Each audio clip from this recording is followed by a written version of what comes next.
Hello, guys, and welcome back to SMRN's featured league weekly spin show. And my name is Zach, and as you can see next to me, we have replaced David with our rundown for this week.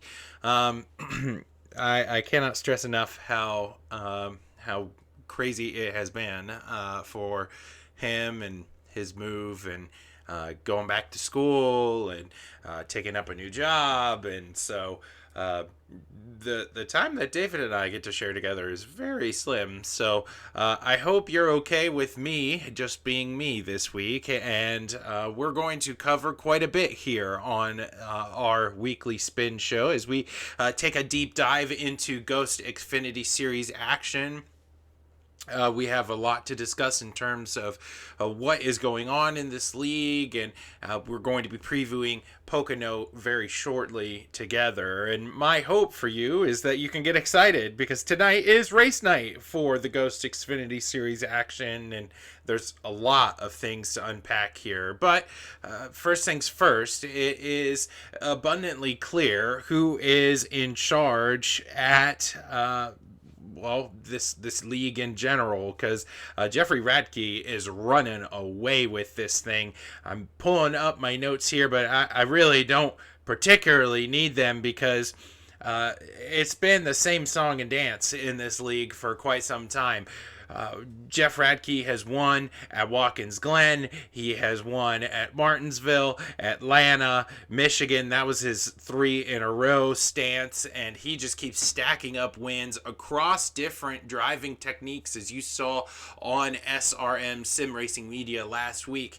This guy knows how to turn left and right, and I'm pretty sure if we were on dirt, he'd probably be good there too. But really interesting story coming out of that camp this week as we take a look at, what is a pretty tricky track, which is Pocono. So perhaps we are going to be in for maybe a different surprise because there's, as we're going to talk about here very shortly, a limited uh, number of places, I guess I should say, where you can make a mistake at Pocono and get away with it. 'Cause it is a very treacherous racetrack at times, and can definitely trip up even the best drivers, and we might see that play out here in the Ghost Xfinity action this week. So be on high alert. Maybe the Radke reign will end soon enough, but regardless, there has to be props where props are deserved. He is doing a great job here, and the question is who's going to be able to stop the streak, whether it be at this racetrack or tracks moving forward, moving towards the playoffs.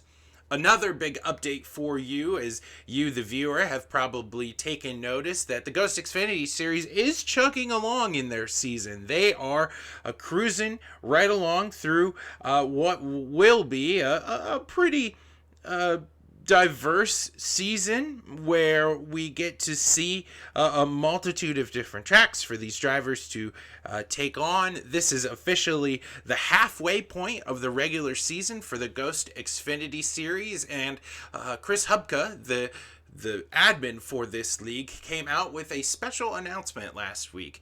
We've been trying to promote here on this channel that if you are interested in learning, if you are interested in trying to drive these Xfinity cars, this is probably the league for you because, well, to be quite frank, this league has a very limited number of participants in it, and it is always seeking more drivers.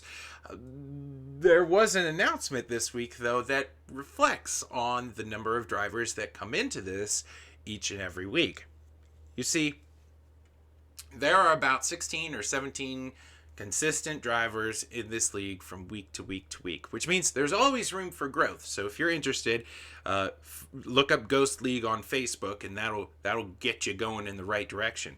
But regardless, there was a pretty significant points announcement made this week where it was announced that because of the limited field, we are going to see a limited playoff come playoff time for the Xfinity Series. We're only going to see 10 cars make the playoffs this season. So if you're somebody who's following along in points, if you're following the Ghost League on Facebook, getting Xfinity Series updates, if you're trying to keep track of your favorite driver, just know that we're halfway through the regular season at the end of today, and that playoff field is significantly less now than maybe what it was before. So we have right now, as it stands, a pretty sizable gap, let's say, between the first three drivers, the guys who've been up front all year long, Radke, Hottenbach, and Stahl, and maybe the rest of the field. But towards that playoff line, especially now that that line is at 10th and 11th, we're going to see quite a bit of drama throughout this field, because every position matters. Every position is important. And I'm excited to see where this all pans out. I hope you are too, as playoff season is coming. Every race is meaning more and more for these drivers, especially with a limited field, and a win could dramatically change a driver's season. This week, we move forward in Ghost Xfinity Series action to the tricky triangle of Pocono, and I'm excited particularly for this race as a cup driver in this league, because this is my home track. I wish I had a more entertaining home track in real life, but in iRacing it does tend to throw some curveballs at people. This is a very tricky place to get right, and we're going to talk about that here on our Pocono preview lap, and strap in, because this one's a doozy. And here we go. I'm getting ready to take our laps here at Pocono. I'm going to show you the same thing that we did in our Daytona video, or our Talladega video rather. I'm going to show you on the first lap kind of some of the things not to do, and then hopefully get a clean lap here for qualifying. But as you can see, getting off pit road is going to be kind of tricky here, as the pit road exit dumps out onto turn 1, so you do have to really take a look at who's merging onto the racetrack. Here we are in the tricky tunnel turn. As you see, I'm kind of gingerly walking it through here, as I don't have a whole lot of experience in this car, but I do know where to brake, and I do know where my certain points are that I want to show you here. Coming out of 3, you do want to run this higher line, trying to build up as much momentum as you can for your first lap out. And here we are, our first lap. I'm going to show you guys what not to do here for your qualifying lap, and in general, just for your laps here at Pocono. We're really going to focus in on the corners here. As turn 1, there is this expectation of, oh, well, my car's going to feel good in the middle of the corner. Oh, no, it's not. If you're not on the bottom, you're going to hit those bumps. It's going to fling you out towards the wall. And as you see in our test car, we got flung way out there. And it does affect us down the backstretch. We are hurting on speed going into this second corner. As you see, my entry here is good, but my exit, I'm not really committing on exit. As you see, I'm a little shaky there.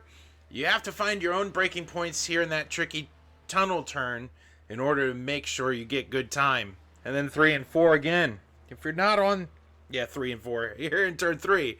If you're not on that bottom line, you're losing time. So let's see what this lap is going to look like in terms of actually hitting your marks and making sure you lay down good speed. Again, there's 7/10 between this first lap and this lap that we're running right now. You're going to want to hit those white lines, as you see in turn 1 and 2, with the right side of your race car, and then the left side of your race car, you want to hit that white line on the exit of turn 1. That's going to give you a great launch down here as you make your way towards the tunnel turn. I normally brake right here at the Pocono sign and try to get that right down next to that yellow line, and then commit back on exit. I'm a little shaky there, but I know you guys can probably figure it out in this car, maybe a lot better than I can. And then going into 3 again, braking is key.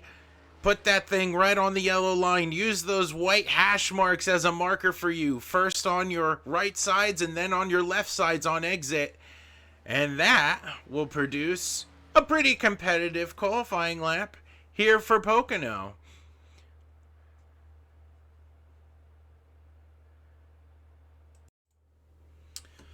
Well, I told you that I would be messing around with that for a little while, and we got the frames fixed.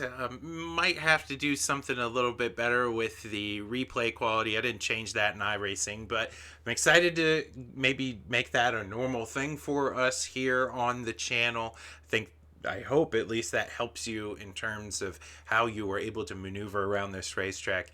I am sorry that you have to take it from me and maybe not some of our more talented cup drivers, but regardless, any pointers are worth at least observing. So, Pocono is a very tricky racetrack, and you're going to have some difficulty if you're not patient and if you're just going to waltz in here expecting you're going to dominate this track. This track has the opportunity each and every time we come here to just mangle up race cars, especially on restarts. With the surface of this track being the way that it is, especially on worn tires, you can easily have spin outs on restarts. You can overshoot your pit box. It's just how the track is made, how the track is worn, and drivers, you're going to need to be on your A game when it comes to managing that well. And then fans that are watching, you need to be on your A game as you watch the driver that you're rooting for maybe struggle with track conditions at the tricky triangle. Just wanted to show you, though, that I myself am not immune to the difficulties at Pocono. Take a look. I just want you to know that I, too, I'm not perfect, and I mess up a time or two. Oh yeah. Oh yeah. Oh no. Oh no. Oh no. Well, I have never flipped an iRacing car that bad before, and yeah, unfortunately, that's not the only blooper that exists out there, but it is the only blooper that you're going to be able to see here this week on our weekly spin show. And my final words for the fans that are watching, I hope that you are ready to root on your favorite Ghost Xfinity Series driver this week on SRM, Sim Racing Media, and you can find them on Facebook, you can find them on YouTube. There are some updates that will probably happen in terms of Ghost Xfinity Series action and the broadcast. We will bring those updates to you next week, and I am excited to share in this awesome show with you as we get to continually cover this series and the action that takes place. Who can stop the points leader? Who is going to be able to tame this very tricky racetrack? All of that's going to be answered tonight, and fans, I hope that you are as excited as I am to continue watching Ghost Xfinity Series action. And well, just for this week, my name is Zach, and there's nobody else, and David will probably be here with you next week. But until we meet again, no matter who's on the show, just remember to keep on racing.